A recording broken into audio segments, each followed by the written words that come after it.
you don't experience life, you experience the part of life you focus on, right? What's wrong is always available, so is what's right, right? And there are different kinds of focus. And my dad's focus that day was really on what he hadn't done. And I know that because he kept muttering it. You know, he hadn't taken care of his family, there's no money for Thanksgiving, somebody had to give us charity. And then the second decision you make about once you focus on something is what does it mean?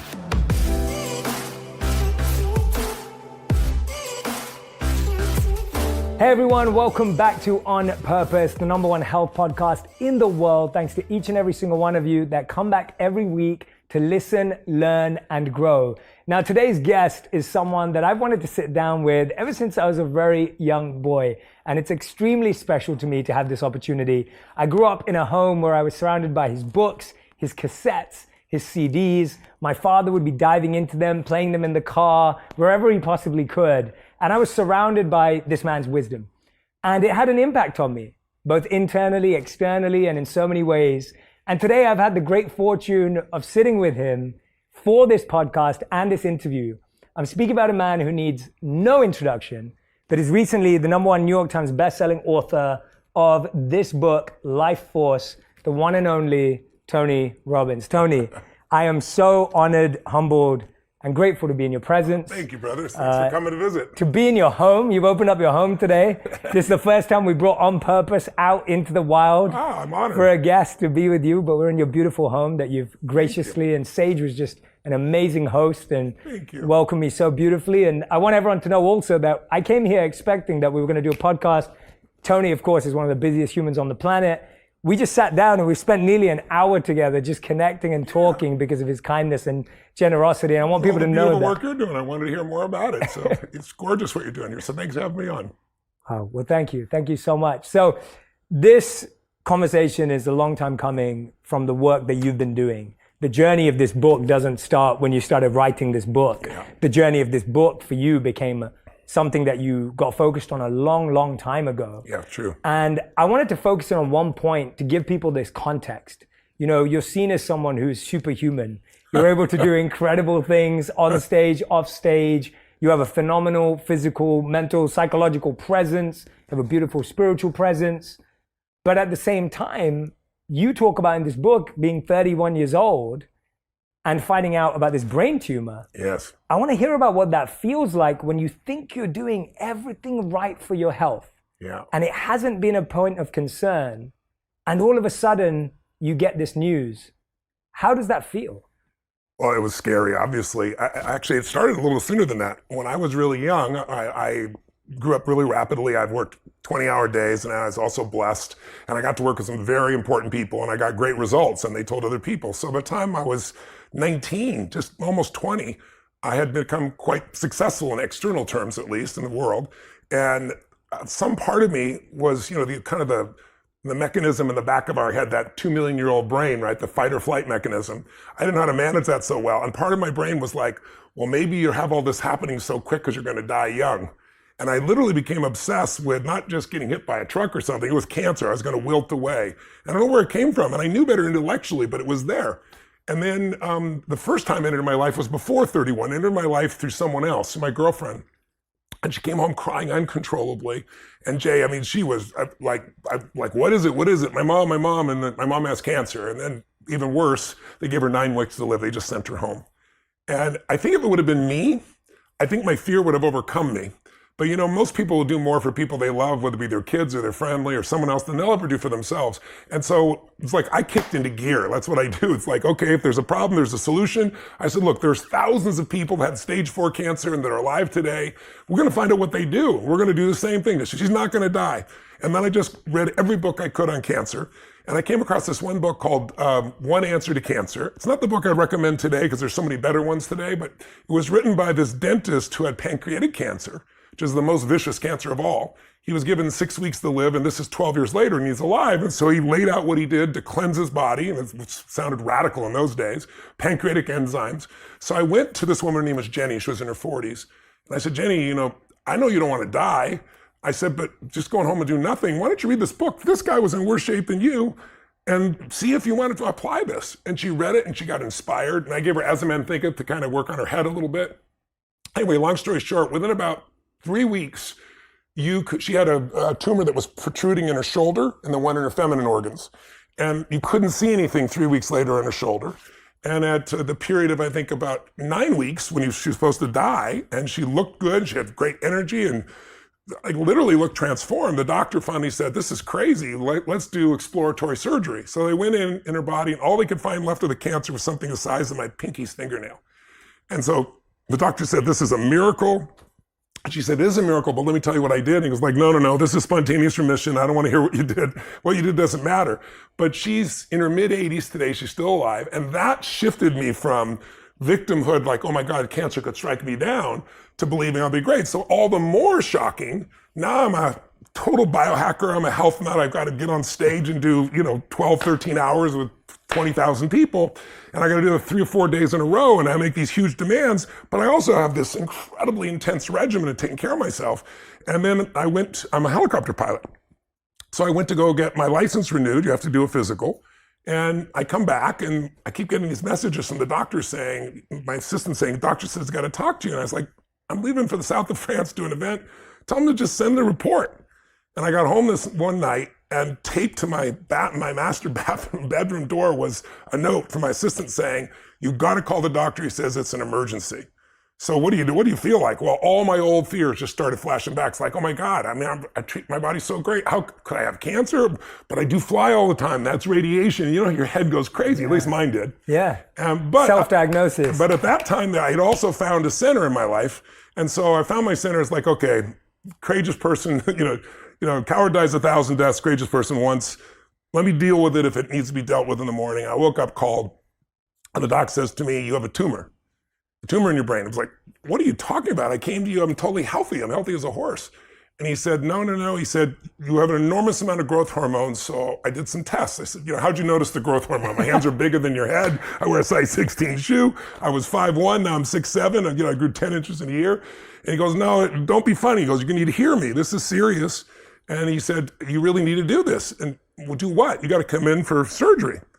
I was like, wait a second. I said, you're telling me you're going to cut me open?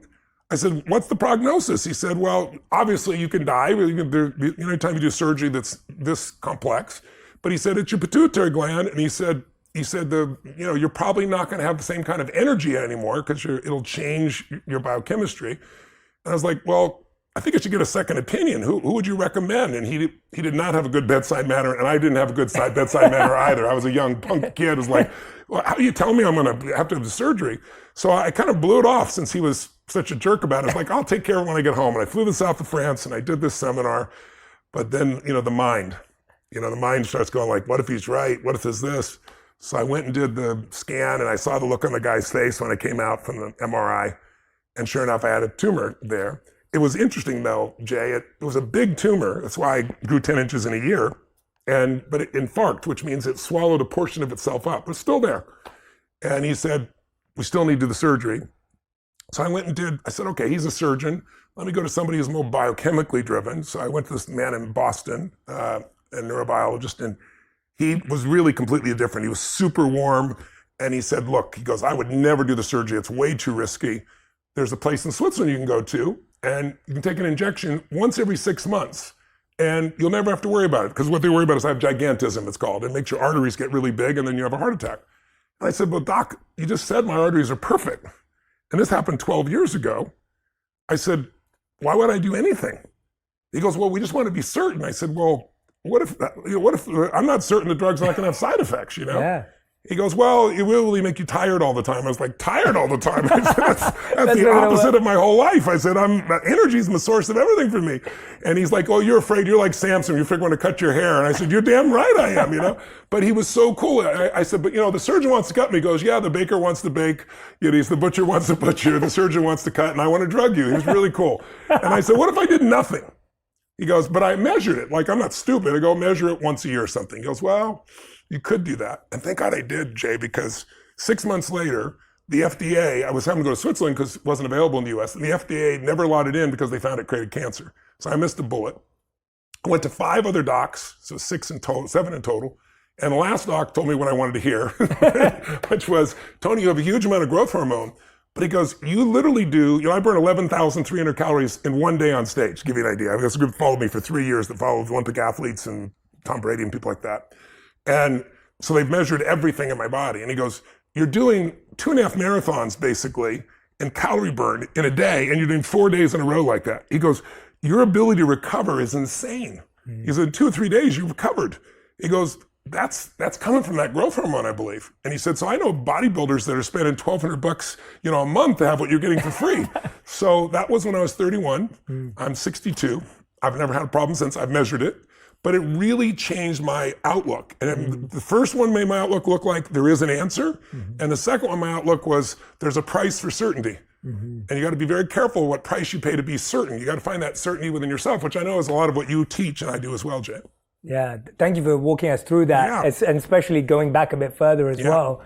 I think what I find fascinating about that, Tony, and a lot of the work you do, is why do we as humans often wait to see, not even see pain? You saw pain in someone else and you try to help solve it, and that got you working. But why is it that we often wait to experience pain before we decide to change a part of our lives, make a different choice, to create a shift? Why is it that we wait so often for stress and pressure?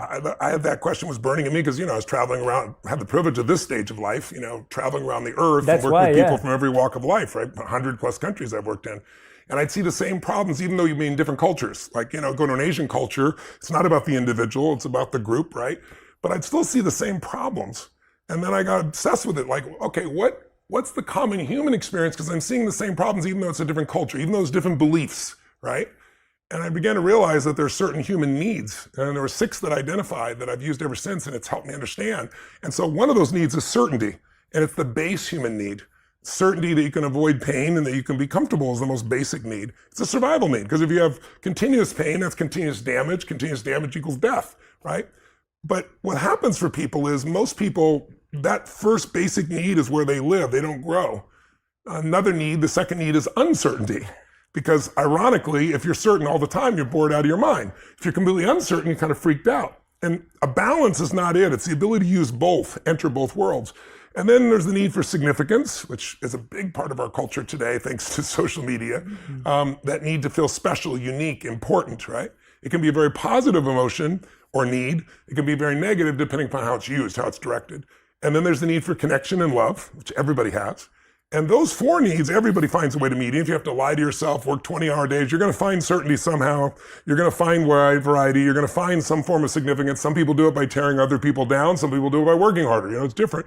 You're going to find some level of at least connection, if not love. But the final 2 are what make people feel alive, which is growing. Everything in the universe grows or dies. And contributing. Everything in the universe contributes or it's eventually eliminated by evolution. So those are the spiritual needs, growth and contribution, where you get beyond yourself. And I think that the majority of us don't take moves because of fear, and fear is just uncertainty. It's that base need. And when I go around and I describe this in more detail, and I work with a big audience, 15, 20,000 people, and I'll say, have them do a set of exercises and have them figure out where do they get, what triggers them to be certain or uncertain, what triggers them to have variety and so forth. So they understand that like everything I do is to meet these needs. But then I get them to say, what are your top 2? Not what you think they should be, not what you want them to be, what are they? And 90% of the people in our culture are certainty and significance or significance and certainty, even though they really want love.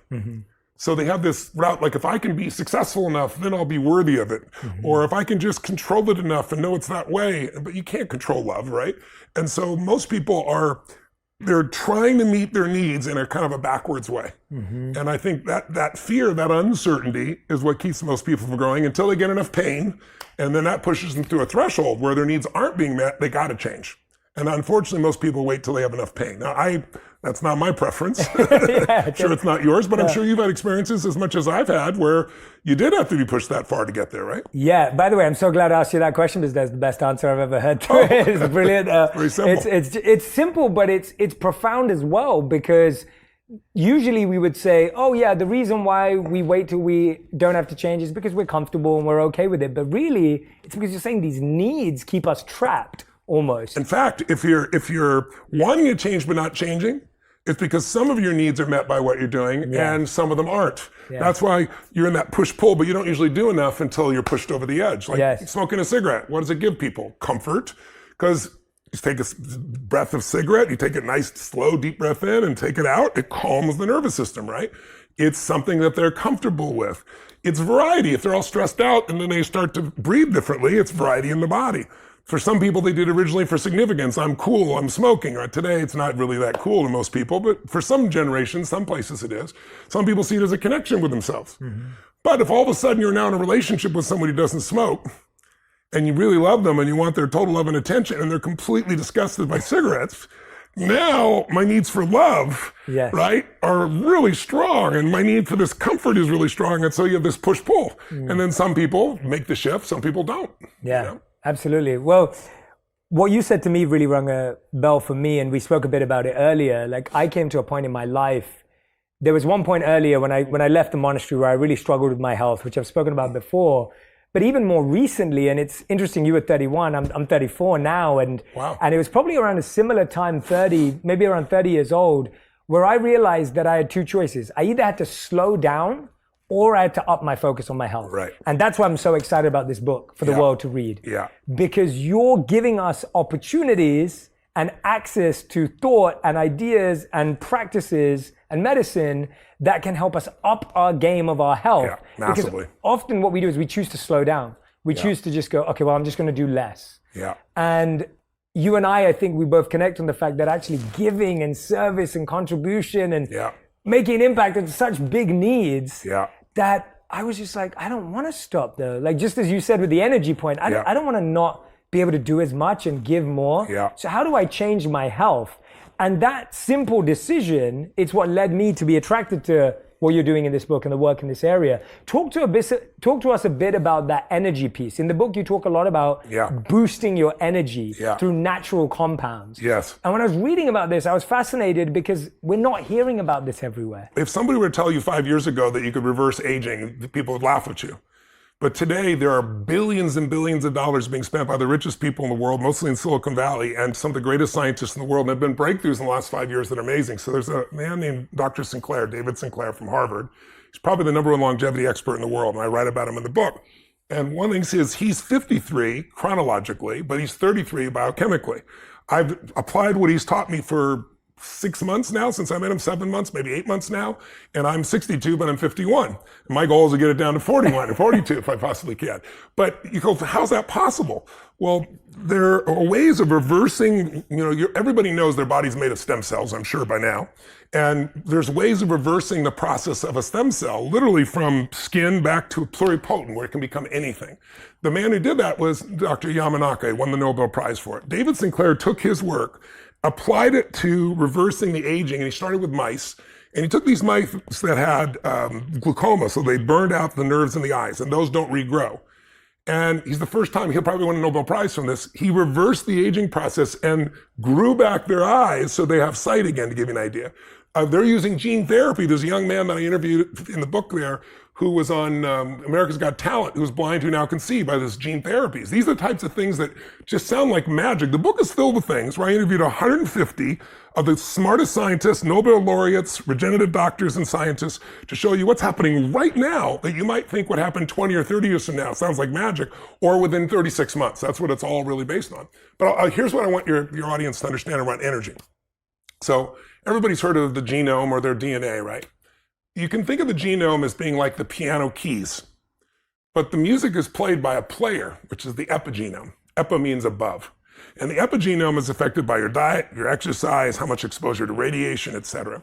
Well, most people have heard that.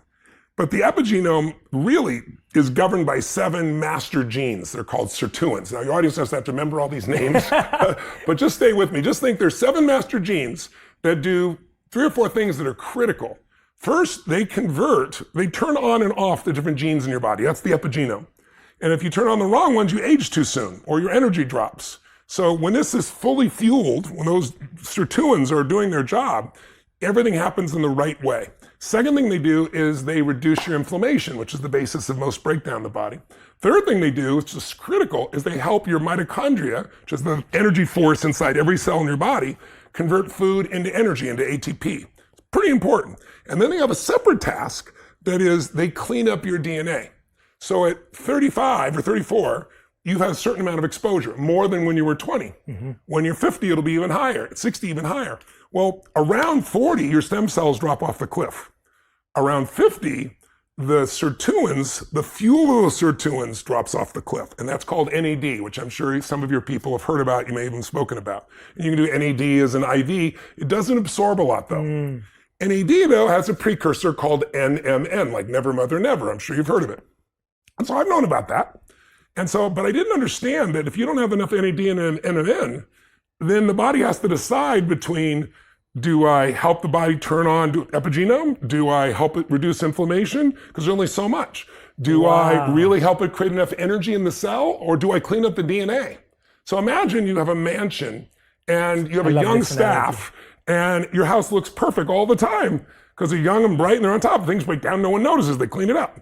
But as they get older and slower, and then there's less resources, NAD, now the mansion starts to break down. That's aging. So what Dr. Sinclair did is figure out how to supplement that NMN. And you can go buy NMN on like you look on Amazon even, and there's probably a list of a dozen or so brands that do it. So we tested 6 of them just for price points as of $39 a month to $129 a month. And there was no NMN in any of them. And I asked the lab guy, I said, are these people just thieves? He goes, well, most of it comes from China, so I can't say for sure. He said, but what I can tell you is what's more likely is NMN breaks down in less than 30 days. So by the time it comes from China, gets to your door, there's nothing in it. So they built a more stable NMN, which we have and use, but there's something coming I want your audience to know about. That'll shut up. I've talked about this a long time. No, this is amazing. This is fascinating, yeah. So there's a company called Microbiotech and Eden Rock, this merger of these two companies.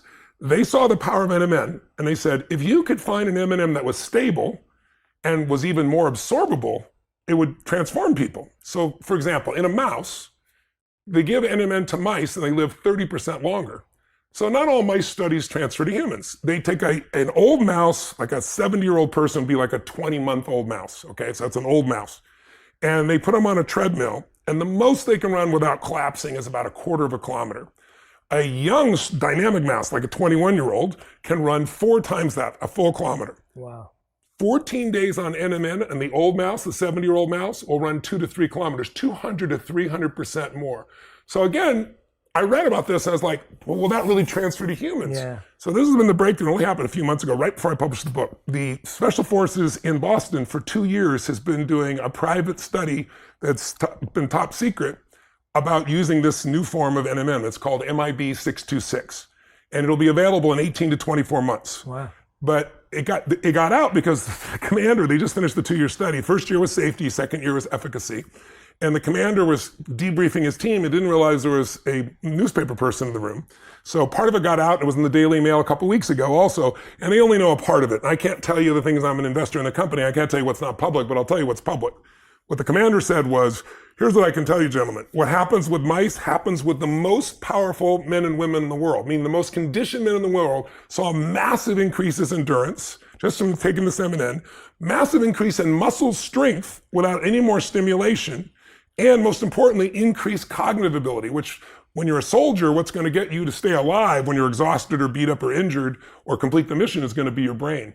So they're now doing studies on COVID with it. They're doing studies with groups of 40 to 60-year-olds that are just unconditioned, and they're seeing the same result. So in 18 to 24 months, the FDA will have, this will not be a nutraceutical. This will be something, go to your doctor, and imagine you get something that is natural, but you put it in your body, and now all 4 of those things I told you about are going full tilt. Now you're turning on and off the right genes. Now inflammation's coming down. You got more energy at a cellular level, and your DNA is being cleaned up. So that's less than 2 years away from us right now. That's incredible. So you first approached it through behavior change. Now you're changing the actual product that we take in. Yeah, do both. Yeah, do both. And that's amazing. Yes. And do you think though that, and putting together both those approaches that you've invested in from a point of view of your whole career and what you're working on now, how much is that change of behavior still going to be required? Because my worry is, as you know, is people say, okay, I'm going to take this pill and it's going to drop my inflammation, but then I'm going to eat things that create more inflammation. Like, how does behavior change go hand in hand with that? I found that when people have more energy, I don't know what your experience is, that their behaviors change. Yes. When you're low energy, kind of lethargic, even the way you think, I mean, look at what COVID's done by just having people coped up and not moving very much, right? I've had a chance to use this product. There's products available right now of NMN. I've been using those, and they're very powerful. But this one is even more visceral. I mean, you feel like you're ready to buzz around. I cannot wait. It's like, it blows my mind what it does, right? So I think when people feel like that, my experience is they tend to develop different patterns. It's just like if you've ever gone on a cleanse, even for a short time, your palate changes. And all of a sudden you don't like the things that you once liked. So my hope is for people there, but I don't just rely on that, as you know, because I teach people all the other ways to shift their life. But I think it's important to know that there are some tools available right now and some coming very quickly that will radically change the value of your health. And also, regardless of your age, it's the whole idea is like to be able to take, as you get older, to stay younger physiologically and psychologically and emotionally, incredibly priceless. Yeah, that's fantastic though, because that specific idea that once you've had the taste of what energy feels like, we all know that we make better decisions when we experience that. And so even if that can give people that shift into this is how you could feel, this is how you are feeling now, then we can make better choices moving forward. And most people also, if they're going to find out about it, they've been pursuing something anyway, right? So it's like someone's going to pick up the book, Life Force. They're looking for answers. They want more energy or more strength, or they want to help somebody in their family who's dealing with a real issue, and they want to know the best. So it's like an encyclopedia. It's it is. This is what I was saying offline. I was like, this is an encyclopedia. I was saying to Tony, I was reading parts of each chapter, but this is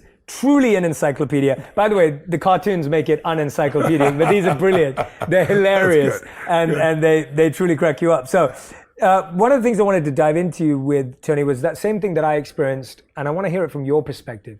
You've been biohacking for a long time.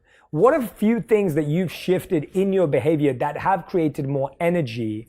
That shifts that actually helped you expand your energy, right? Like you said, you're serving more people right now. But even when you are traveling, you're moving around the world, you're coaching sports teams, you're coaching individuals, you have groups. How have you been able to expand your energy year over year? What are some of the simple tweaks that people could do today while they wait for this amazing product? Well, there's products now, they have them now. But for me, it's, I was a vegan for about 10 years. And then I ate fish and salad basically for about 12 years. So dietarily, I've always tried to make sure that what I had was as clean as possible to start with. Then I train like a crazy person. I do oxygen restriction training type of thing so that my capacity is strong. But I'm also trying to train so I can literally do 2.5 marathons on a day, and then another day, another day, another day. For me, the most important thing I think has been for me is, believe it or not, has been a combination of hot and cold temperatures that I use. Like I start every single morning in the freezing water, and I do it for 2 reasons. One is it moves every bit of blood in your body and all your lymph in your system, but also kind of train my brain to say, when I say go, we go. It's like, there's never a day I look forward to going in the water. And I have, 56 degree water here, but in my home in Sun Valley, I go literally through the snow and get in the river, which is, like 39, 40 degrees in the wintertime. But you feel so incredible when you come out, but also it's just training your brain saying, I say go, we go. It's not like, oh, I'm not ready yet, or let me wait 5 minutes.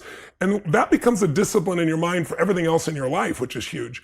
And then, believe it or not, saunas, I just in the last year, I've started using saunas. They see a huge change. I've always known about saunas. I use them, every now and then. But there's so much research on it now, and I have it in the book that'll blow your mind. Like 4 days a week in the sauna for just 20 minutes at 160 degrees plus, whether it's a laser type sauna, red sauna going in, or a traditional one, will absolutely change your health in more ways than you can imagine. Like people that don't really work out, I can get them to do this now. And they can just go sit in the sauna. But what happens, it reduces your chance of a heart attack by over 51%. I read that, yeah. Wow. It reduces your chance of a stroke by 62%. Your overall health is reduced. And then here's the thing I've noticed that happens to people I get doing this. They wouldn't work out. Now they do the sauna and they put some music on, or they put a movie in the background or something. And the great thing is, after doing it for about a month, sweating and everything else, now they want to work out. Now they want to do something else. So I look for the things, the quick little hacks that can make it happen. In my life, I also use cryotherapy. And cryotherapy takes your body down to minus 250, Fahrenheit. Takes out I used to ice myself because after an event, I've been, running up and down the stadium walls and everything else. Every ounce of me, 14 hours on stage, 12 hours on stage is gone. And I go ice like I did in football. 20 minutes on, 20 minutes off. It's painful, but I had to do it. Now I go in for 2.5 minutes in a cryotherapy unit and there's no inflammation in my body. It's just mind-boggling. For people who have osteoarthritis also, like my mother-in-law had such bad osteoarthritis, even medications weren't helping her and she was crying at night. And I was like, I got to find an answer. That's how I found cryo. And I started reading about cryotherapy and started reading about athletes doing it, but I started reading what it does for osteoarthritis. She has no pain now. Right? So they're just tools, and you don't have to own one of these things. I'm fortunate enough to have one here, but you can go, there's local places all over the United States, all over the world now, where you can just go in 5 or 10 minutes, and it's amazing. People just need to try it out. So there's lots of different tools. There's exercises you can do that I love called OsteoStrong. I invest in this company. It's a 10-minute workout. Sounds like total BS. This is the one that speeds up your metabolism. Yes, well, it helps you build stronger bones, which most people don't care about bones. Women understand, in their 50s, osteoporosis is really a huge thing. And most of the drugs will eventually fossilize the bones. This is the only thing that's been proven to increase bone density by about 14%. But my athlete friends love it. I love it because when your bones are stronger, your muscles are limited by your bone strength. Because otherwise your muscles will rip open the bone, right? So this is a 10-minute exercise. You do 4 different exercises and you go to a local place. You don't have to own the equipment. And literally you're done in that time. And you see the transformation. First time I did this, I remember I worked with this woman. She was about 63 years old. And I went to Gold's Gym with her because he didn't have these machines then. There was a way of doing it with weights. It was a little bit spooky if you screwed up because the weight was so heavy. And there was this guy who was like, 25, 26 years old, ponytail, and sweating like crazy doing the leg press. And we had a camera crew there, and she says, sir, he took a break and he's sweating. She goes, sir, could I just get a quick set in between you? And she's in normal clothes, and she's like 63 years old, and looked like she was almost 70. And he thought he was being punked, right? He gets up, and she goes, could you put another 100 pounds on? Literally another 100 pounds on. And so there's a technique where you use an extreme amount of weight for a short period of time, and it stimulates it. Because you don't get growth by working out. You get growth by rest. But you have to have a stimulus that's strong enough. And I started doing, I bench press in those days like 240 pounds, and then all of a sudden I bench press 525. And I did 1,600 pounds on the leg press, and the guy from Gold's Gym came over having a film, and he's like, you're doing this with your mind. I was like, no, anybody can do this. But now they have these machines, so you don't have to worry about the weight being too heavy or dropping on you. So there are these little tools that can make you stronger, make you faster. And then there's simple things I never did. Like I was working on the sleep chapter at 6:25 in the morning, and I had to be up in 2.5 hours. I'm like, what's wrong with this picture? Because my whole thing was, my wife loves to sleep. 8 hours, 9 hours she'd be thrilled. Yeah. My thing is I'll sleep when I die, right? Right. But then when I was doing the research for this book, I met this doctor who's the top neurobiologist over up in Northern California. He works for Google and everybody else. He's considered the top sleep doctor in the world. And he says, Tony, I think I can convince you. And I said, good luck. Give me your best shot. And he said, well, I did a study. We got a study with 1.6 billion people on sleep. And I go, you couldn't have possibly coordinated that. And he goes, I didn't have to. It's all the countries, 70 countries that have daylight savings times. Wow. And he said, here's what you got. His name's Dr. Walker. He says, Tony, all you got to do is look at the real numbers. Let me show you the numbers. And he showed me that for 3 days after we spring forward, you lose 1 hour. In every country in the world, on average, heart attacks increase 24%. Wow. And when we fall back and you get 1 extra hour, all around the world in 70 countries, on average, 21% decrease in heart attacks. Wow. And then he does the same stats on accidents and everything else. And then he showed me stats that show, a man that slept 4.5, 5 hours a night like I was doing usually had testosterone levels somebody 10 years older than they were. That got my attention. So it's a combination of sleep. It's a combination of the right diet. It's a combination of the right stimulus of exercise. It's really doing those fundamentals that make a difference for you. And then it's doing these cool things like stem cells that completely changed my life. Yeah. What do you think, having said that, what do you think is the greatest human skill? Not habit, but mindset and skill. That's a great question. I don't know if I got what the greatest, there's so many. It depends on what you want out of your life, right? Yeah. But I think the ability to manage your own mind and emotions is probably one of the single most important. And maybe the second is the ability to influence others, because that's what makes you a leader. And hopefully you're doing that for a higher good, because there are all kinds of leaders, as you know. But I don't think most people are very good at emotional fitness. Most people are just not as happy as they could be. I did one book, Money Master the Game. It was kind of like this. Yes. Only, and what I did in that case is I interviewed, 50 of the smartest financial people in the world, yes. Ray Dalio, Carl Icahn, Warren Buffett. And out of 50 of them, and again, it's in my judgment, I could be completely wrong. And I spent a lot of time with them. some have become really good friends. There's probably 4 or 5 that are really happy people.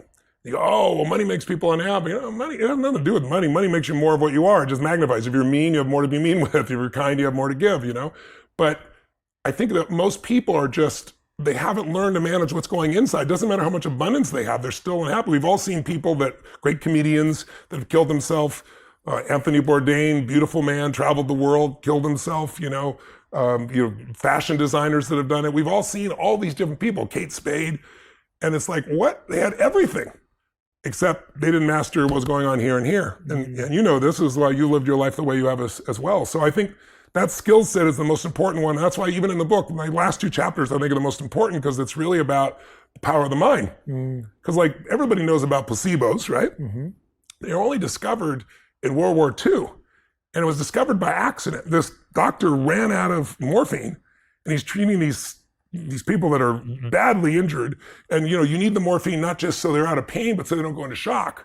And the actual person who discovered this, who gets no credit, was the nurse, because the nurse handed him a syringe and said, we've got some more morphine. So he believed it and he said, you'll be out of pain in just less than a minute. Wow. He injected them, and in every case, none of them went into shock.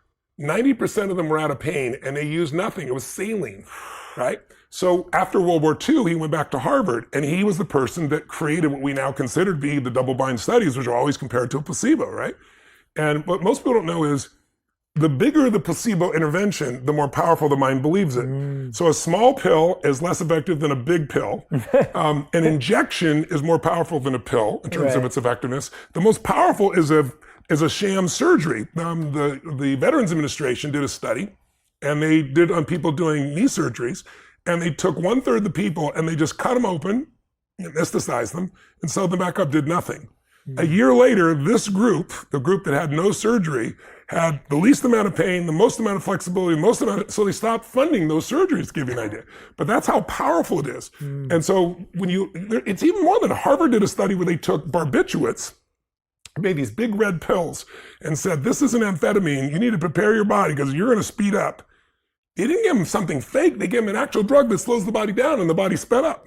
So most people don't understand the power of the mind. And so what I try to do is show people, even in this book, here are the things that you can do to take control of your mind, because if you take care of your body and then you don't take care of your mind and emotions, you're gonna be miserable. Yeah. Who cares? Yeah. What sparked that question was something you said. You said that you start your morning by jumping in the cold. That's right. And you never feel like doing it. And you said that, I just say to my body, it's time to go. That's right. And that's what sparked the question, because I was like, that's a really interesting skill that you've trained yourself to be okay with discomfort. Yes. You're training yourself as your first skill of the day is, I am okay with uncomfortable things. Yes. And I know I can get through them. Yes. And that to me is what sounds like a really important part of emotional fitness. It is, because unless you can push through discomfort, most things that are going to give you the greatest reward require discomfort initially. Yeah. Right? And the discomfort, it's like, my original teacher, Jim Rohn, used to always say, there's 2 pains in life, the pain of discipline or the pain of regret. He goes, discipline weighs ounces, regret weighs tons. And so I've trained myself to do that. And then I meditate.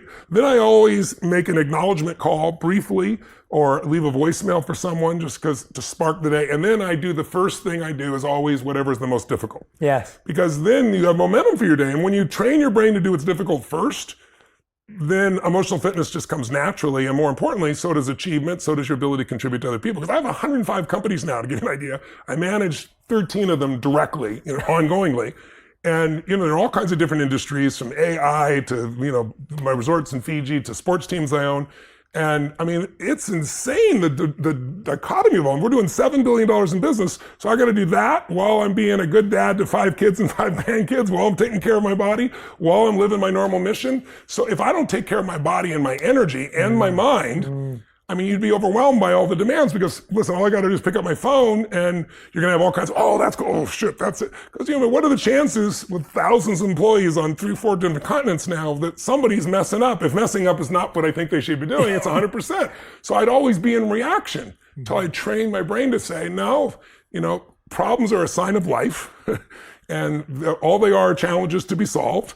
And what makes you a great leader is your ability to solve problems or teach teams to build a culture where they can solve problems. And so it gives me this tremendous creativity and flexibility, but I've got the base of energy to make it work. Yes, exactly. And you've given yourself a permission to say this this matters first before we get lost in the 7 billion and 105 companies and all of that. Yeah. And I think that permission's often the toughest part. Yeah. But one of the things that stood out to me was I sat down, and this was a really beautiful answer that I want to share with you because I think it will spark where I want to go next. I interview a lot of Navy SEALs, and I like sitting down with people who've had extreme experiences because I feel that extreme experiences have opened up different parts of the brain, different parts of the body that we've never had. And the spirit. And the spirit too, exactly. And one of the people I sat down with was Jocko Willink. Yes, I love him. You know, he's been a leader for 25 years and incredible Navy SEAL, highly accomplished. And I asked him, and we were on Zoom, right? This was during the pandemic, so I didn't even get to have this with him. Yeah. And that's why I'm so grateful for this. Me too. I sat with him and I said to him, I said, you've done everything that's difficult and uncomfortable, potentially known to human beings in your field. What's the most difficult thing you've ever done? And I didn't know what to expect, and I never do. I try not to project or predict what I think someone's going to say. And he said to me, he said, the most difficult thing that I've been through is watching a fellow trooper go down next to me and having to carry on the mission without getting the moment to save, to mourn, to hold, to carry. He goes, I just have to continue the mission. And that was just an answer that, you know, he could have said, oh, it was like standing in the cold water. It was doing this, it was doing that. And so I wanted to ask you, what was the most difficult thing when you know all this and you've seen someone's pain and either they weren't willing to apply it, you saw them too late? Has there been someone in your life that you're like, I had all these tools to help them with, but they weren't ready to receive, or that it wasn't accessible at that time for them? Has there been that? Or have you found that you've always found a way to get through? And not even you personally, I mean, in your personal life too. Yeah. I first of all I agree with what Jacques told you, which is, you know, dealing with the loss of someone you care about is probably the most difficult thing of all. I would say maybe as a child, seeing the level of frustration between my parents, you know, I had 4 different fathers, and watching them kind of, you know, accept whatever life gave them it's why a lot of my drive came about, is seeing my fathers be berated by my mother, who I love dearly, and just watching them break down. Like, you know, probably the single most painful event of my life, but also shaped me in such a beautiful way, was when I was 11 years old. We had no money for food, and it was Thanksgiving, which in America is a big holiday feast. And so we'd been without food before. We'd have crackers and butter, and we survived, but we weren't gonna have a Thanksgiving feast. And there was a knock at the door, and I go to the door, and there's this giant guy there with groceries in each hand. And he had a pot beside him on the ground with an uncooked turkey. And I said, who are you here for? He goes, I'd like to speak to your father. And my mom and dad were yelling at each other, saying things that you can never take back. And I'm trying to make sure my younger brother and sister, they're 5 and 7 years younger, wouldn't hear any of this. And that day changed my life, because I thought it was gonna be the most exciting day. Dad, go to the front. What is it? I said, it's for you. You answered. No, it's for you. And I remember I opened the door, and I was just so excited to see my father be happy. Like, we're gonna have a feast. This is gonna be incredible. And he got angry. And he's like, we don't accept charity. He went to slam the door in the man's face, and the man's foot was there, so it bounced off his foot. He still opened the groceries. And he's like, sir, I'm just the delivery guy. He said, it's not charity. Everybody has a tough time. Someone bought this, and they're sending it to you as a gift. And my father said, we don't take charity. He goes to close the door again. This time the guy's shoulder was there also, so it bounced off again. And then I was standing right there, and there's this moment I'll never forget where this man looked at my father, and he looked at me and he said, sir, don't let your ego make your family suffer. And the veins on my dad's face, on the side of his neck, I'll never forget, they bulged, like his face turned red. I thought I was gonna punch him in the face. And then there's this moment, my dad's shoulders dropped. He took the groceries, slammed the door, didn't say thank you, and stormed off. And I remember thinking, like, how come he's not happy? You talk about pain. It's like, I love my father so much. And there's basically 3 decisions that I think everybody makes in their life, that whether they're aware of it or not, moment to moment. I figured this out afterwards because I was so obsessed with what's wrong, because he eventually left our family. And that was the most painful thing I ever had. So it's like feeling like I failed, I blame myself, like, why couldn't I get through to my father? I was 11 years old. But later on, it helped me understand the 3 decisions are: first, you gotta decide what to focus on. Every moment of your life, there's something grabbing your focus, and you don't experience life, you experience the part of life you focus on, right? What's wrong is always available, so is what's right? And there are different kinds of focus. And my dad's focus that day was really on what he hadn't done. And I know that because he kept muttering it. You know, he hadn't taken care of his family. There's no money for Thanksgiving. Somebody had to give us charity. And then the second decision you make about once you focus on something is, what does it mean? Is this the end or the beginning? If you think it's the end of a relationship, you're going to behave different than it's the beginning, right? My dad's meaning was that he was worthless. And so then the third decision is, what do I do? Which, whatever meaning you come up with creates the emotions, which affects what you do. And what he decided to do is leave our family. But for me, it was like, this is amazing. I mean, you know, we haven't having Thanksgiving. You know, this is incredible. We got food. What a concept. And then the meaning, though, is what changed my whole life, which was, wow, strangers care. That completely changed my life. That painful experience, I couldn't deny that somebody who wanted no credit delivered this food to my family. And so what I decided to do is say, someday I'm going to do this for another family. So when I was 17, I had 2 families, and it was a euphoric experience. I went in jeans and a t-shirt. I didn't go like the delivery guy, but I wanted to see the face of the people. And then next year was 4 people, and then it was 8. And I literally, my thing was doubling. And I had a little company, and then I got to 1 million people a year, and I got to 4 million people a year. Then when I was doing Money Master the Game, I'm interviewing these billionaires, Jay, and I'm watching Congress cut food stamps. It's now called the SNAP program, by, I think it was $6 billion. So every family that actually needs food, and my family was one of those back then, they all have to come up with a week's worth of food out of every month. So I was like, I called my team and I said, how many people have I fed in my lifetime? I didn't know that was 42 million meals. I was like, this is pretty cool. And I was like, what if I fed 50 million people, like my entire lifetime in 1 year? And there was like, what if I did 100 million? What if I fed 1 billion people in 10 years? So that was 7 years ago. Wow. We're at 850 million meals, that's right? Amazing. And I'm going to hit the billion earlier than what I promised and targeted. And then I've got a sustainable approach. But I tell you that because my worst day was my best day. Mm-hmm. The most painful day, the day where I felt like I'd do the least, where I felt impotent, led me to have new understandings, new skills, new capacities, new drives, new hunger. I mean, would I really be feeding 100 million people a year, 100 million meals a year if I was well fed as a child? Probably not. Mm-hmm. And I'd love to believe I'm such a perfect person, but no, I just know what suffering feels like. Yeah. So I don't want anybody else to suffer, you know? Yeah. So I think sometimes the suffering experiences of our life, if we don't let them crush us, we let them drive us, they actually become the best day in your life. And taking your worst day and making your best day is a beautiful target for anybody. That is just, it's magical even hearing it. It's magical experiencing it. It changed my life. Yeah, exactly. I can only imagine, like, just hearing it, I'm just, you know, it's such a beautiful visual. So to live it is just, you know, on the other end of that. Thank you for sharing that so much. It's such it's so profound and so wonderful with the question it's that where you see there's grace in life too. It's like, if you can, like, I used to think in the early days, because my mom was beautiful. She was the most influential person in my life. And yet she also, when she drank alcohol and took, prescription medication, she got crazy. Yeah. So she smashed my head against the wall until I bled, or feed me liquid soap. And I never told anybody about this when she was alive, but I had this group of young kids that I could see, a tall white guy who seems to be quite successful. You know, what does he know? So I told him the whole story.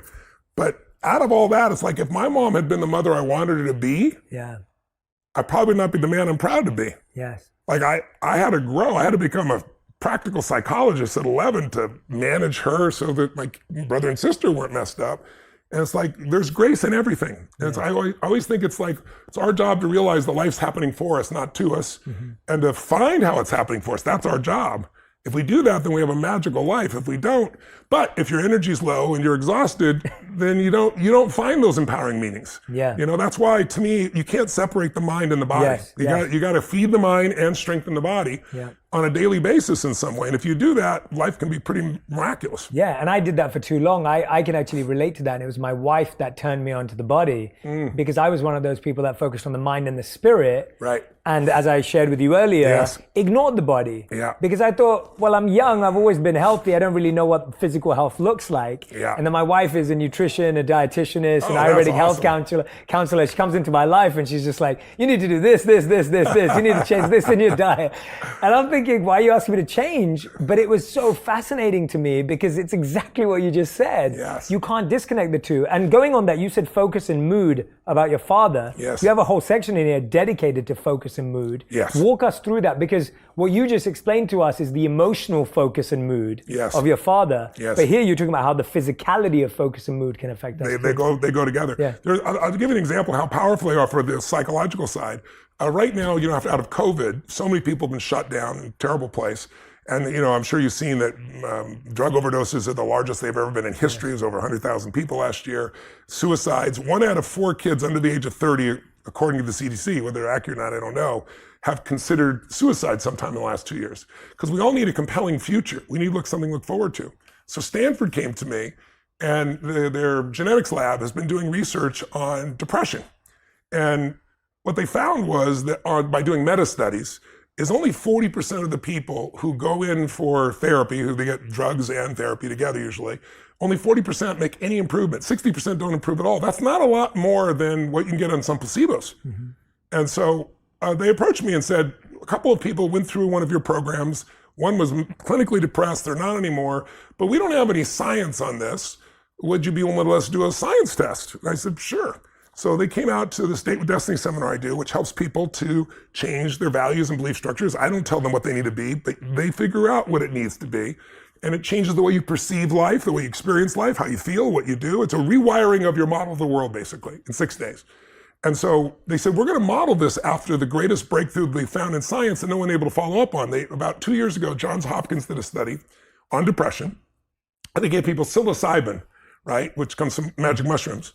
And they did therapy for 30 days. And at the end of it, 53% of the people were depression-free 30 days later. Never happened. Like when we say 40% are helped, the average amount of help is 50% less depressed, right? That's what the average is. Some people completely turn around, some people don't. In this one, 53% of the people. So it's 4 times the result of any drug that ever been done. But unfortunately, psilocybin's not legal, so they're still working on that. And they said, we're going to copy that exact study. And we're going to have a group that they compared to, which didn't go to the seminar. The comparison group is going to do gratitude journaling and so forth, because positive psychology talks about that. And they said that's probably what this seminar does, is just positive thinking. Well, the cool thing was when they came out, the results were so amazing at Stanford that they went and had 2 new additional double-blind people do the research because it just seemed so ridiculous. At the end of the first week, 63% of people had no depression symptoms. At the end of 6 weeks, it can increase through time. 100% of the people had no depression symptoms. 19% of the people had suicidal ideation. 0 had suicidal ideation. It blows away any study. It just came out. It's coming out next week in the Psychiatric Journal, which is Journal of American Medical Association, Psychiatric Journal are the 2 top journals in the field. They can't even believe it. So they're going to do more. And the actual scientific article says this is more powerful than any drug therapy or any forms of normal therapy combined. And what are we doing? We're getting people to change basically those 3 questions to some extent, because your values control what you focus on. If you're security driven and you're here down in my basement right now, you're like, where's the exit, right? You came down a slide, like, how do I get out of here, right? If you're adventure driven, you don't care. You don't even know where it is. So your focus is controlled by your values and your belief systems, right? The meaning of things is controlled by your belief systems. So those 3 decision-making things, what I'm going to focus on, what does it mean, what I'm going to do, shift. And one good example of this, Jay, is, and maybe your audience can relate to this, is if we just took 3 patterns. So let's say focus, most people have a focus either on what they have or what's missing. Mm-hmm. We all do both. Mm-hmm. But what do you think most people focus on more often? What they have or what's missing? What's missing. That's right. Now, even achievers do that. Mm-hmm. Like, it's not like somebody who's not successful. It's one of the reasons you see these achievers that no matter what they do, it's never enough. Because think about it, if you're always focusing what's missing from your life, how can you sustain happiness? Mm-hmm. It's software that will not allow that. Mm-hmm. You'll feel happy for a little moment and then you'll notice it's missing again. What do you think more often people focus on? What they can control or can't control? What they can't control. Yeah. In my seminars, it's can control. That's why they go. I want to learn how to take control of my body or my finances or my business, whatever it is. So it's the opposite. But the average person, it's what they can't control. And with COVID, there's so much you can't control around you that people really sunk in that. Well, how's someone going to feel? Just everyone think about it. If you're constantly focused on what's missing from your life and what you can't control. And then I'll add one more. Do you focus more on the past, the present, or the future? We all do all 3, but we tend to have one we focus more on. Mm-hmm. Where do you think more people focus? Past. That's right. Mm-hmm. And achievers focus on the future, and happy people on the present. So that, if you're going to be an achiever, the ideal is the present, so you experience it, anticipating the future, so you can shape your life, right? Yeah. But the past you can't change. So I ask people in seminars, you got stadium 15, 20,000 people, and I'll say, how many of you know somebody that takes antidepressants and they're still depressed. And 80% of the room raised their hand saying they know somebody. Wow. Well, how come? Because all antidepressants do is numb you so that you're less intense, but they don't deal with the source of the problem, which is you're constantly seeing what's missing. And it doesn't matter whether you're successful or not. That's why there are these people that have been wealthy and take their own life. They see what's missing. They focus on all the things they can't control. There's plenty we can't control, but there's plenty we can influence and plenty we can't control. And just a couple of changes like that completely change someone's life. And so those changes in the beliefs and values change what they look moment to moment, change their experience of life. They're no longer depressed. Yeah, the biggest thing that I learned from that, apart from all the incredible stuff you said, is I didn't think about security once when we came down the slide. So that's either because I trust you a lot, and I'm with you. If it was someone else telling me to get down the slide, I don't know if I would have done it. But now I'm like going, oh, wait a minute, we're underwater. Now I'm starting to have all the thoughts. That's right. That's incredible. Those questions are fascinating to me. And you were saying that the people that come to your seminars are people that are the opposite. And I think the same of the people that listen to this podcast. Sure. They're choosing to listen to this podcast because they want to take charge over just watching a show or binge watching another series. They're here trying to take charge of that. That's right. What kind of assurance can you give them that that mindset is one that they should keep watering? Because I feel that often, and you've probably heard this in your seminars time and time again, people are like, Tony, I'm trying. I read the book. I'm trying to put it into practice, but I still keep failing or I still keep struggling. Someone who's already on, but feels that failure, that rejection, that pushback, what can keep them going? I think it's understanding there's no replacement for persistence, as simplistic as that is. It's like, disappointment either destroys you or drives you, and you have to decide which one it's going to be. If you don't consciously decide, there's always going to be more BS for you to deal with. And I think, but that's why I think, when I do my events, the reason I do the 12 hours a day, it's not because I like talking. It's just that I can tell you something all day long, or I can get you to build the muscle. Yes. And the build the muscle is by experiencing. And I always tell people a belief's a poor substitute for an experience. Like I could have a belief about you, but now I experience you. So I get to know who you are, right? The same thing's true as like you have a belief about China, you have a belief about working out. So I try to give people experiences that are so profound. And then, the studies they did, they found people 12 months later, 11 months later, we're still in the middle of COVID. They did my digital seminar and they measured my body, like the amount of times I jump 1,000 times in a day, and I weigh 282 pounds and I come down 4 times the body weight. So it's 1,000 pounds times 1,000 pounds of pressure. My lactic acid, if you've ever been with a friend and you're running and you can't talk, the point you can't talk is the level 4 of lactic acid. I'm at an 18 and still speaking. So they decided to do that on my audience. And they found an interesting pattern. This is the same group that works with some of the, Super Bowl champions and some of the Stanley Cup champions and so forth. There's a ratio in the body of testosterone versus cortisol, the stress hormone. And when the ratio is balanced, they call it the championship bloodline or bloodstream. It literally gets you to follow through. So when they did my audience in my live seminar, they found that people literally mirror me all the way through the experience. That's phenomenal. Biochemically. That is phenomenal. But then we did it, because all of a sudden, overnight they said to me, we're going to San Francisco, and the governor of California says, you can only have 10 people, and we have 15,000. So I was like, we'll go to Vegas. They'll never shut down Vegas. They shut down Vegas. I was like, okay, we'll do 1,500 movie theaters with 10 people in them. They shut down the movie theaters. Like, okay, we'll go to a church in Houston. I got a buddy, I'll rent his church for 15,000 people. They're not going to keep Costco open and shut down the church. They kept Costco open and shut down the church. So I finally said, okay, I'm not going to do some crappy little webinar. So I get this vision. I'm going to build this facility with 20-foot high LED screens, 50 feet wide, all around me. I'm going to call Eric Yon at Zoom. I'm going to get them from 1,000 up to 25,000 people so I can interact with people live in real time. I'm going to build an app so they can shake it. And the more people do it, the louder it gets, so it's real. So I built this whole thing. So now we're doing bigger events than ever in our entire history. But they did the same measurements on them in different parts of the world and saw the exact same mirroring process. Wow. And the average person, even digitally, just to clarify that, 71% of the people, they had 71% drop in negative emotions, 53% improvement in positive emotions, and 11 months later, in the middle of COVID, it held, because it's a biochemical change. So when people say, "Oh, I'm trying," I write books because it's an easy entry point to people. There's so much you can learn from a book, but there's nothing like the experience. That's why I do the events. And like this last 2 years, because of COVID, I did 2 6-day free events. We had 800,000 people attend for 6 days, just 4 weeks ago, because I just wanted people to have answers where they are. And then people start to see, they get momentum, but it's hard to do just reading something or watching a couple of, 20-minute or 15-minute or 5-minute little pieces on YouTube. Yeah. Those are great. They might inspire you, but a transformation requires immersion. It's like, if you ask the average person, did you study a foreign language in school? Most people, oh yeah, high school, college, speak it. They don't. But if you turn around and you said, okay, what if you want to learn Italian? And I just took you to Rome and dumped you off for 6 weeks with no teacher, you're going to come back 6 weeks later speaking, Italian. So it's immersion. And if you want to master something, I think that's the thing most people don't do. They read a little bit, they listen a little bit, they dip in and out. They don't go day and night and day in total immersion in something that transforms them and also something that makes them push through their fears. Because in the end, that's the only thing that stops me. Everybody's got a story. I didn't know this person. I don't have the resources. They have all the things they don't have.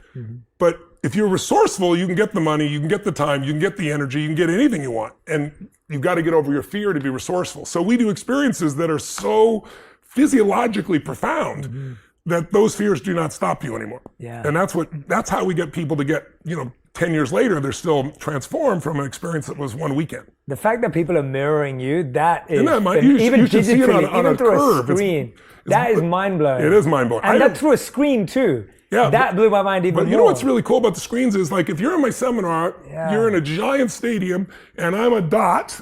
Most people watching me on a screen anyway, right? Unless you're in the front rows. But I can see your eyes, I can feel what's going on. I'm running around the building. Here, I can scan so many people, and I see them in their home. I see them with their children. I see the interaction with their husband or their wife. I see what they're eating. And I'm with them 12, 13 hours a day for 3 or 4 days. And we start here, for example, at 10 a.m., and we're in 195 countries. So we got one for 25,000 people, March 17th to the 20th here. And we will have people in Australia starting at midnight and going till 1 in the afternoon the next day for 4 days. And people in Italy are doing it at a different time. So it's like we literally have the whole world engaged. So that's been the blessing of COVID. It's like I always tell people, you use stress or stress uses you, right? I had to figure out how to use COVID, and I wanted to serve people, and we found the way. But again, none of this happens if you don't have enough energy. Because your brain will just go, oh man, I've tried everything. You walk yourself out of it. And I love, the thing I love about immersion in events or retreats is that you actually build friendships. That's right. The community that's the community built. for sure. The community of that accountability of we're doing this together, we're growing together, we're building together, that there are people who think like me and look like me. I'm intrigued, Tony, at this stage in your life, what do you look for in a friend? In a friend? Yeah. Well, that's an interesting question. Yeah. Most of my friends are people that are unbelievably driven to contribute. I think, if you want an extraordinary life, you don't have to do that much to have a good life for yourself. So it's like most of us, if you find something you care about more than yourself, and I know you know what I'm talking about, Jay, and you want to serve something, like you and I both, I think, see what we do as a calling. It's not a work per se. If it was work, I don't need to work another day of my life, but I'm called, So I think my friends are people that are called, and my friends are people that are funny because I love to laugh. But I'm the kind of guy, I'm so easy. If I go to a movie and somebody sacrifices and does the right thing, I cry my eyes out. It's just like, I've done since I was a little boy, there's something inside me that just says that's the goodness of the human spirit, And so my friends are people that are made up of that basically. And I have friends that are incredibly successful, best in the world what they do. I have a lot of friends that are 18 years my senior, 20 years my senior, and I've known them since they were, 45, and now they're 75 or 80.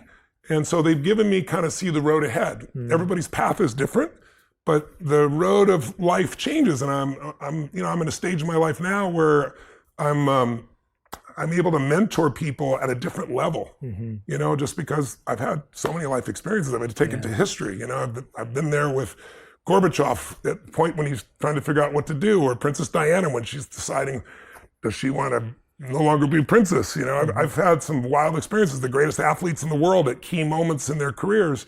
So I've had these cool tickets to history, which have put things in such a perspective that when stuff happens that upsets people, it's like, compared to what?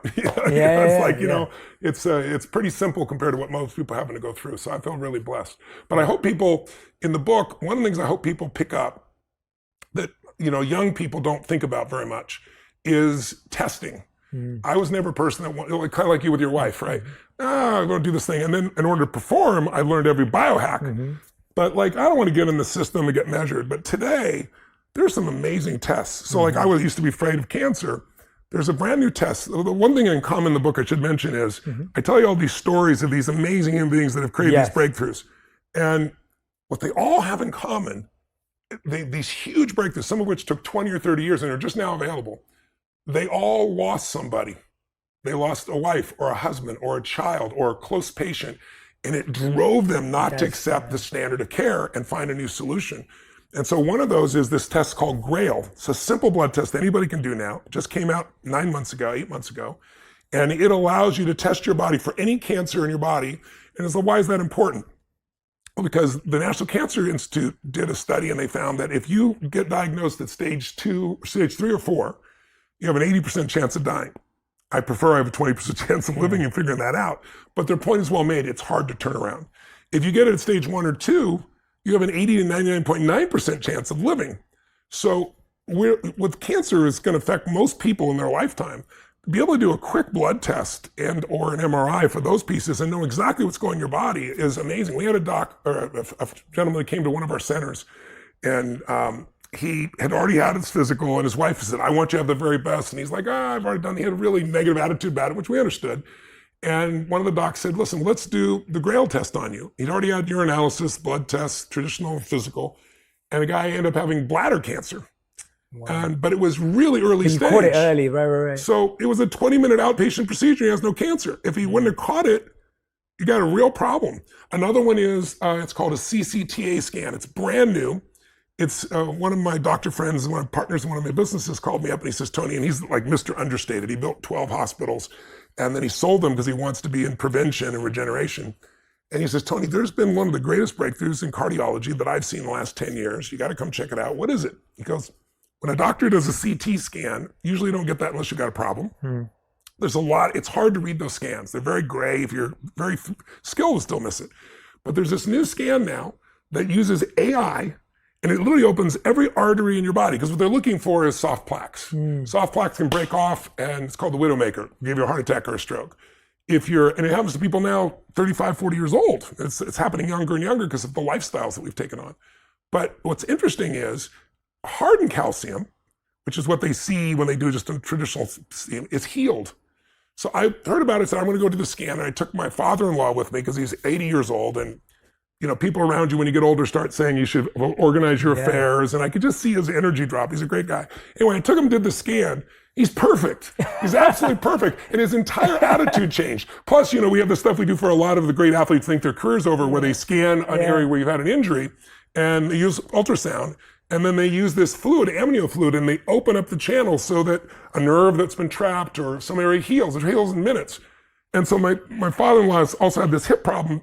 They healed his hip problem in 30 minutes. His heart's perfect. We get on the airplane on the way home, and he looks at me and goes, Tony, these people that talk about living 110, 120, I don't know about that, but I could live another 20 years. I got a great heart. I got this great body. And he's like, and I'm walking perfectly. He goes, you've only been married to my daughter 22 years. That's like another lifetime, And so what I love is what it does for people.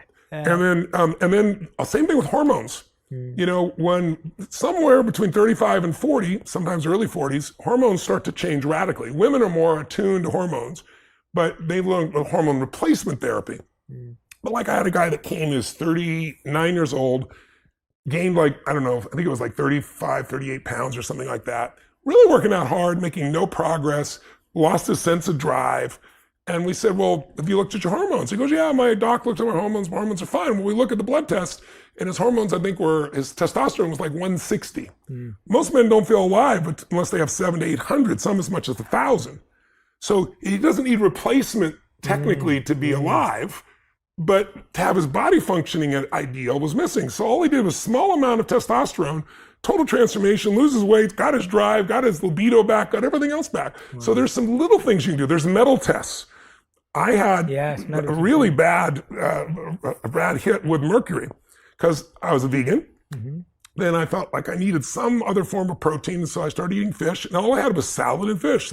But I had tuna and swordfish are my favorites. Those are 75-year-old fish that eat all the smaller fish, and we polluted the water so much now, they're filled with mercury. And so I went to go get this set of tests, and they tested me, and on a 0 to 5, where 5 is extremely concerning, I was 123. And so I've spent the last 4 or 5 years getting that mercury out of my body. It literally it interrupts your ATP, your energy level. Like if you start feeling foggy or exhausted or tired, it can be metals. And about 1 out of every 3 people, including friends that are 25 years old, because of the environment we're in right now, they go and they discover they've got cadmium or they've got lead or they've got mercury. So I really encourage people to go do that metals test. If you're not feeling great, a lot of times when people think it's aging, it's just metals. And you can get them out of your system when they're small, and it's a hell of a lot easier than what I've gone through in my life. And it's really interesting because you keep pushing, you can get lost in the fact that it's all in your head. And the truth is it isn't always all in your head. Sometimes it's physiological as well. I had that recently where I was actually feeling fine, but I went and did a lot of micronutrient tests. I did a lot of other tests. I want to go and do a lot of the tests you just recommended. I'm going to definitely ask you where I should go. But I went and did a basic vitamin D test, right? I've been doing these since I was a kid. And I went, and my doctor and my health coach was looking at the stats and everything, and she said to me, Jay, you're at a 10. Wow. The average is 60 and 100 is good. That's she right. goes, I don't know how you get out of bed in the morning. And that affects your hormones, by the way. Correct. D3 affects your hormones. And I was like, I get out of bed just fine. And she couldn't believe that I was... You can overcome a lot with your psychology. Correct. Right? I was doing the same thing with mercury in my body. Correct. But I was thinking, imagine if my body was there too. Like, just imagine what would be possible. And I think that's why I love what you've done with this book, Life Force, because that's what it's placing emphasis on. It's like, go get tested. Go check it out. I love how you use the language of coaches, not commanders. Right? Like, you're not saying to anyone, this is exactly what to do and this is how to do it. You're saying, please go and experiment with these things. Please go and practice them, implement them into your life. And I cannot wait to figure out how to implement all these things in my life, because I think it's so easy to sit back when you're in your 20s, in your 30s, and just go, I'm okay right now. Things are okay. I can pretty much get away with a bad night out or a cheat meal. You know what I also wrote this before even the subtitle says it? It's for you and somebody you love. I love that. You're at the stage of life you're in, you're going to start finding more people, whether it be your parents or someone else that's in a challenge. And so there's like, whether it's like for me at this stage of my life, I know so many people that, I don't know, 2 times a month at least, someone calls me and they have a family member with cancer, or somebody's starting to develop Alzheimer's, or somebody had a stroke. And I didn't know what the hell to do before, right? Because the standard of care is so weak in those areas. But here you've got answers that'll blow your mind. Or, somebody with Parkinson's, for example, like a grandma or somebody like that. There's this new technique. It's unbelievable. They use ultrasound. It's called incisionless brain surgery. They don't cut you open anyway. I saw this woman who's on 15 medications. I don't know if you've seen somebody with Parkinson's, but they can't even hold a glass. They can't. She couldn't walk across the room. And it's an outpatient process. It's in 100 universities and it's covered by insurance now. This is how unbelievable this is, and most people don't know about it. You go in, it takes about an hour to find the pinpoint spot that's creating the tremor. They treat it for 30 seconds. The woman comes out of the MRI, right? And she gets up, walks across the room, and I'm watching her. And then somebody hands her a glass, and it doesn't hit her like at first. I don't know if you've ever seen somebody gets those audio implants and they hear for the first time, they cry. But when they hand her the glass, and she can hold the glass, and she just started crying uncontrollably. That was 2 years ago. 2 months ago, she did a 50-mile bike ride, right? I mean, that's the kind of tools that are available. If you've got someone's got osteoarthritis, and even kids 35, 40 years old, they're athletes, can create some real challenges in their body there. There's a new injection. This is not approved yet. It's at phase 3 trials. So phase 1 is safety, and then phase 2 is efficacy, and then phase 3 is efficacy at scale, then you get approved. So it's in the final stage. They think it'll be approved either in the fall or spring of next year. One injection. If you've got osteoarthritis, it causes your own stem cells to regrow all your tendons based on the original DNA input. So it's like 16-year-old tendons, even if you're 30, 40, 50, or 60 years old, and no more osteoarthritis, brand new tendons inside your body. So this is the kind of world we're in right now. These are things that are happening right now that people just don't know about. And why don't we know about them? And why is it that you have to go and dig all? Because it seems like what you've done is you've mined. You and the team have gone and mined and gone to the very best to bring this to the fore. Like all my billionaire friends, they all know this because they all want the cutting edge, right? So all I did is kind of took what I did with Money Master the Game. That's how I got introduced to some of this. And then and also it was my own needs. I tore my rotator cuffs so severely. I was following a 22-year-old professional snowboarder down a hill, and I'm not a professional snowboarder. I could not make those moves. And literally when I woke up, was unconscious. I thought I broke my neck. I ripped my rotator cuffs. So what do? I go to 4 different doctors. They all say surgery, surgery. Well, what's the prognosis? Well, you may not lift your arm above your shoulder again. It could tear again. How long to repair? How long did rehab? 4 to 6 months. I'm going to be on stage doing this with one arm over here. So I work with a lot of the greatest of all time athletes, and Cristiano Ronaldo was supposed to be out for 3 months. He did stem cells. It took him 2.5 weeks. Wow. So I was like, what about stem? No, they don't work. They don't work. And then I was like, I had the final doc literally look me in the face. And he was a fan of my work. I didn't know going there. And he's like, oh my God, you're the Tony Robbins. And he goes on and on. You saved my marriage. You made me all this money. Da, da, da. And he goes, thanks for hearing that, but now I got to be your doctor. And he puts my spine up and he goes, life as you know it is over. Literally what he said to me. And I said, well, you clearly didn't go to my communication seminar. and he's like, this is not funny. Don't make a joke. This is real. And he goes, you have severe spinal stenosis. I'm in pain for 14 years. And he goes, one good hit and you're quadriplegic. No more jumping, no more running, no more life. And like, if you're hit in the stomach and you're ready for it, I wasn't ready for it. I gotta be honest. So there's 2 hours of my feeling like my life was over, and then I got my head back. And then I was like, okay, I'm gonna check out stem cells. And I met Bob Harari, one of the top guys in the world. He told me where to go. In the United States, the ones I needed, for your elbow, your knee, your own stem cells might work. But if you're doing a shoulder and a back or something, you need something more powerful. And he said, you need 4-day-old stem cells. I said, I don't want something that comes from baby. He goes, no. He goes, when babies are born, the cord is filled with this and the placenta is filled with these. And so I went and did 4 days of treatment, just an hour a day of an IV and a shot.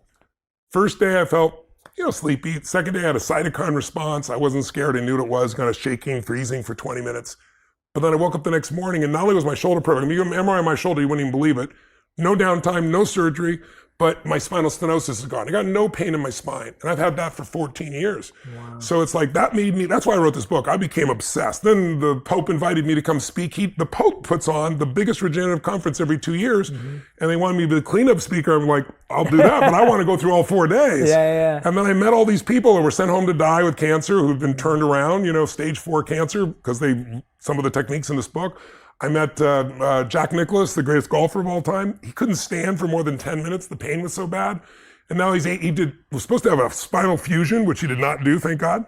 And he did stem cells, and now he's 82 playing golf and tennis again. So I was like, I became an evangelist. Mm-hmm. And then I went and said, I want to learn the best of everything. And I learned it was much more than stem cells. It's this, just like you see technology doubling in power every 18 months and having a cost, we are code now. Mm-hmm. So most people have heard of CRISPR.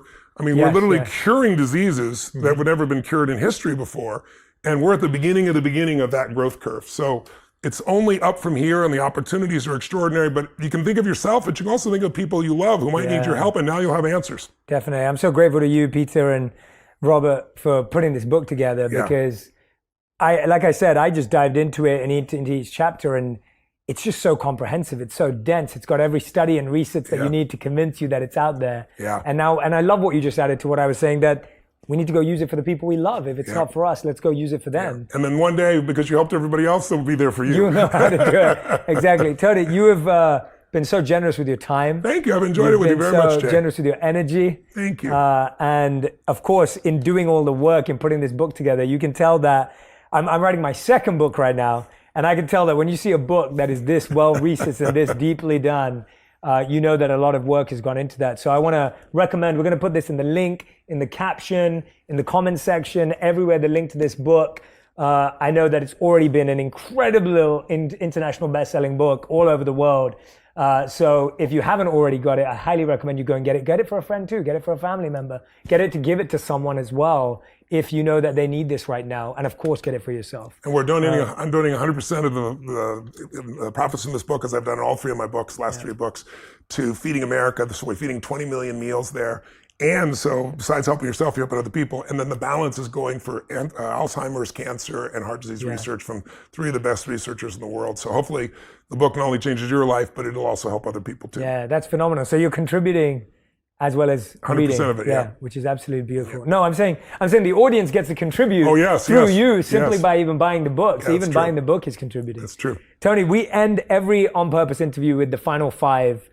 These are 5 questions that are aimed at usually one word to one sentence answers. Okay. But See with if you, I'm capable of that. yeah, with you, I don't even want to do it with you. I'm like, I don't want to do that with you. I want to break the rules. I'm like, why am I going to restrict your greatness to that? Anyway, so here we go. These are your final 5. We can totally go off piste. I do not care. Go for it. I don't care at all. All right. Question number 1 is, what is the best advice you've ever received?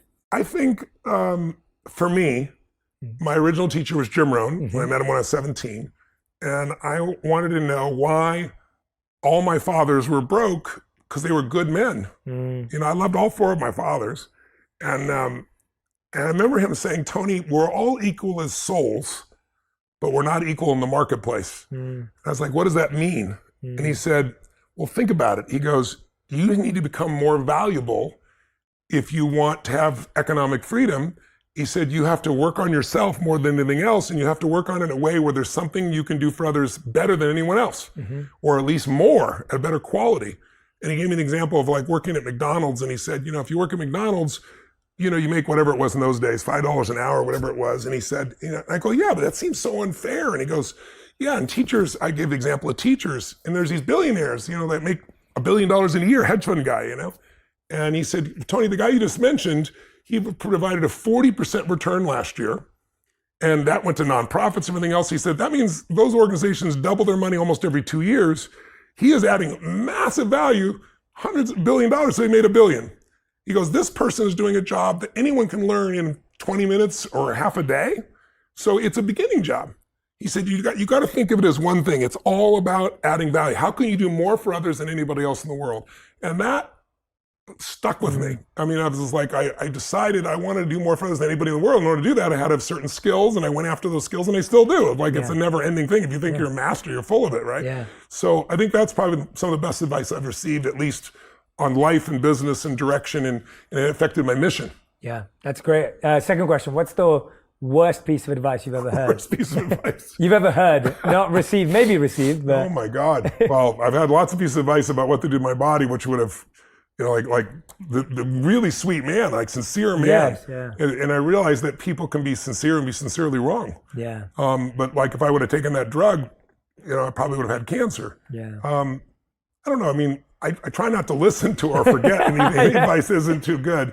I think anybody who advises you to give up is the wrong, that's probably the worst advice of all, because anything that you persist in long enough, you can find the answer to, I believe. Yeah, and based on that also, the first piece of advice you get on your health is not always the right piece of advice. I'm glad you mentioned this. Yeah. The Mayo Clinic did a study in 2017. They took 286 patients with various diagnoses, and they took the first diagnosis, and then they had a second doctor do a diagnosis.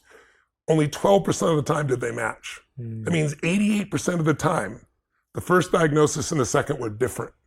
As a result, the Mayo Clinic says you should always get a second opinion, and they believe getting a second, even a third one, refines the diagnosis and makes it better, because everyone's working through their perceptions. It's not, we think of medicine as like black and white, you know, it's right or it's wrong. And it's a lot of art in medicine. And people don't realize that. And that's why the standard of care doesn't always get the result they want. That's why these breakthrough doctors, beyond the standard of care, they were attacked, some of them in the beginning. Like there's a man named Dr. June in there who created these CAR T cells. And I think it's Nature just did a publication 10 years later. They're still, you know, in cancer, they never call it a cure. They're actually calling it a cure for the first time for liquid, you know, like leukemia and things like liquid cancers. And it's like, it's amazing. So you've got to understand that there's more than one opinion, and you don't give up too easily with just one. Yeah. And that applies to life too, in so many ways, like you said. Yeah. I always say it's like, if it's about your health, if it's about your relationship, if it's about raising your children, if it's about your spiritual development, those are areas where people should be your coach, not your commander. Yes. Get lots of input and you decide, because they could be sincere and be sincerely wrong. If you're wrong, at least you learn from your own experience. Absolutely. Question number 3. What's something you think the majority of people value, but you don't value?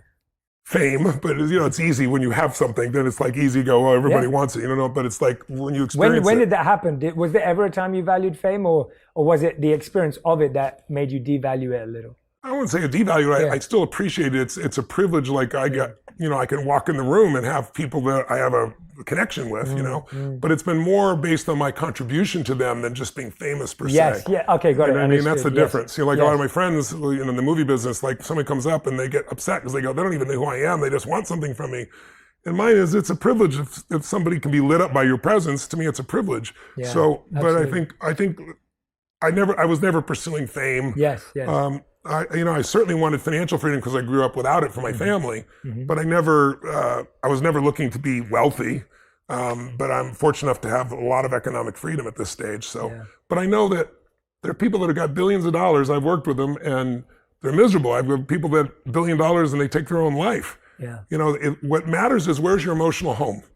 Where do you live emotionally? If you're worth $1 billion and every day you're pissed off and frustrated, your life is pissed off and frustrated. If you got 3 beautiful children or a beautiful husband or wife and all this love in your life, but you're worried all the time, you don't feel the love, you're worried. So my thing is valuing the emotional home and making it the richest place possible inside. Yeah. Because that's the only thing you can control. Yeah, you reminded me, I was with one of my clients who gets recognized 100 times for every one time I would get recognized. Yeah.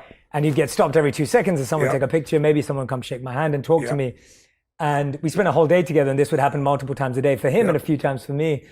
And he said something really beautiful with me that mirrors what you've just said now. He said to me, he said, Jay, the difference between me getting stopped and you getting stopped is they stop me for who I play in the movies because they stop you for who you are. That's right. And that's what I feel with you. It's like what you were saying there. It's like, that is a privilege and an honor. Total privilege. And humbles me because it's the idea of, like that person, he's like, they don't even know who I am. They don't know what I stand for. They don't know what I care about. So that was, thank you for sharing that. Thank you. All right. Question number 4 is, if you could create one law that everyone in the world had to follow, what would it be? Love. I mean, love as everyone. corny as it is, love is the answer, right? It really is. I think fear is what, if there's a disease of humanity, the disease that messes us up, I think really is selfishness. Yeah. And I think if there's a cure, it's love. Yeah. And I think you can't mandate it, but when people experience it, it becomes a mandate in their life, I love that. Absolutely. And 5th and final question, you mentioned a book to me that I must read, and you said you wanted to talk about it in the podcast too. So 5th and final question, I thought maybe I'd let you share on that point. If you wanted to talk about cycles. That's a book I read. I think it came out in the early 90s. And it's called The Fourth Turning. And the conceit of the book is that there are seasons in history. And as I mentioned to you earlier, if you think about like what gives somebody power in any context, it's 3 things. It's pattern recognition. So if I'm great at running businesses as I am today, pretty good at it, it's like I recognize there's only so many patterns. I know what to do. I can anticipate, not react. I can grow it. If you're great in, let's say, the stock market, you know to recognize patterns. If you're great with music, you recognize patterns. If you're great spiritually, you recognize patterns. But the second skill is you don't just recognize them, you can use them. And then the third skill is when you've recognized and used enough patterns, you start to create them.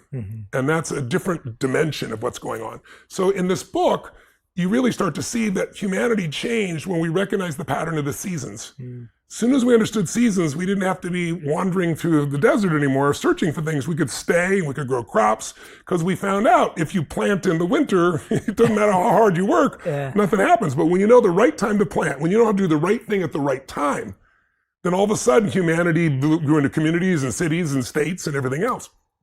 Well, we have also seasons of our life. So, in some of the traditional, let's say, Indian philosophies, I'm sure you know, we can look at these 4 stages, but we can look at it and say, the first 20 years of your life, roughly, you're primarily learning and taking things in. Some of us had to work at 5 years old and so forth, but overall, that's how it is. From 20 to 40, that's springtime. Summer, you're figuring out who you are. Okay, they told me all this crap, nobody tested it. Do I really believe that? Does it really work? I now have real relationships. I think I'm invincible. Maybe I'm not. If I discover 20 to 40 is this massive growth period in your life. And if you grow during that time, 40 to 60 is really a reaping time, right? It's like the fall and the autumn and things come together and things go great. And then from 60 to 80 and maybe 80 on, if you have an extended winter, that's the winter time where now you get to be kind of an elder. So everyone is going to hit winter if they live long enough, meaning some people experience winter in that 0 to 20 stage, some people 20 to 40. When you experience it shapes your life a lot. So in America, the generation we call the greatest generation is the generation of World War II. And they were not respected as young people. I bring this up because millennials, older people very often look at millennials and go, oh, they're snowflakes, they can't handle anything. And some are. In every generation, there are people like that. But the generation that was born, let's say in 1910, that generation, if you think about it, they came of age going to that 20-year-old range. What happened in those 20 years? Well, World War I ended and America was one of the winners. And then there was the roaring 20s and new technology and cars and parties and all this abundance.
It was everywhere. So they grew up thinking that's what their life was going to be like. And at 19 years old, if they're born in 1910, it was 1929. And the whole world, around the world, people jumping out of buildings, the Dust Bowl in the middle of the place, jobs lost. I mean, it was intense. And they were called flappers. They were not respected. They were just partiers. They didn't give a damn about anything. They had no responsibility. And suddenly life hit them and they grew. They had to. And they went through 10 years of that depression only to make it to 29 years old when it's now 1939 and World War II breaks out. And you and I weren't alive then, but anybody alive then will tell you Hitler was winning. Countries were dropping. In your country, in London, it was being bombed. I mean, it did not look like we were going to win. It was dark, right? And they made it through that, went over, fought the war and won. So they had this stage of their life from 20 to 40, which was a horrendous experience. But it made them so strong, and they came back heroes, and they started the next springtime, because that was winter, right? So the next springtime was the late 40s after World War II through the 1950s, early 60s until Kennedy was shot. That kind of 18, 20-year period was a period of great prosperity and growth, and everything's easy. And then you have a summer, which is always internal conflict. And you can see this in 1,000 years of Roman history. Every 80 to 100 years, you see the same patterns.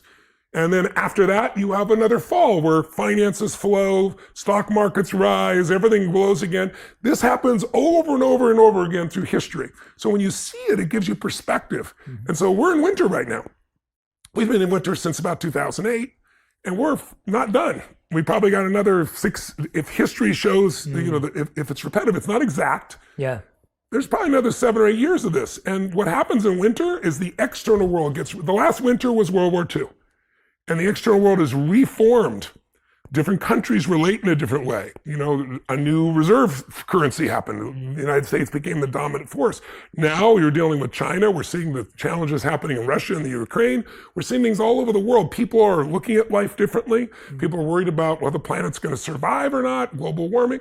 And so there's going to be a lot more turmoil. There's internal turmoil within most countries, including the United States. But what I try to tell people, and hopefully helps them, is winter does not last forever. Yeah. No pandemic has lasted forever. No war has lasted forever. And what's next is springtime. If you were God, wouldn't you work it out that way? After the vicious night, you have this beautiful day. After the tough winter, there's this nice springtime. So the goal right now is to get strong in winter, not to fold. If you can be strong in this season, in your business, in your life, then when springtime comes, it's a piece of cake. And if you do well in business during this time, if you look at the Fortune 1000, 65% of them were born in a winter, in a depression or a recession. Wow. Whether it's Exxon or it's Disney in depressions, or whether it's Pizza Hut or Federal Express that was done in a recession, or Apple or Microsoft in a recession. So if you do well then, you tend to do well through time. Yeah. And so this is a time, not to say, oh, it's winter, I'm going to freeze to death. It's like, no, it's a time to learn, grow, expand, spend time with your family, snowboard, take advantage of the season, and don't think the season is forever. Yeah. And if you read a book like this, it's a book that, like, some of the greatest leaders I know have all read this book. They also wrote a book called Generations. It's about 550 pages of Anglo-American history.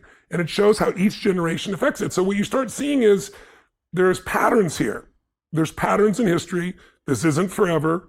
How do I use what's in front of me instead of freaking out and saying, oh my God, the whole world's coming to an end? Because it looks like that when the dark night of the winter happens, or the dark night of the soul. Yeah. Tony, thank you so much. Thank you. Everyone, Tony Robbins, Life Force, the book's available right now. We're going to put the link in the captions, the comments, everywhere. I highly recommend that you go and grab this book. It will not disappoint. And as you heard today, we've just skimmed the surface on the level of insight and wisdom that exists within this book. Please, please, please go and grab a copy. Tony, I want to thank you from the bottom of my heart for my pleasure. This incredible honor. Thank you. Thanks for coming all this way. To have me in your home. And I hope this is the first of many, many meetings. But I look forward to it thank you so much. I'm so grateful. Blessings to you, brother. Thank you. Thank you so much. If you want even more videos just like this one, make sure you subscribe and click on the boxes over here. I'm also excited to let you know that you can now get my book, Think Like a Monk, from thinklikeamonkbook.com. Check below in the description to make sure you order today.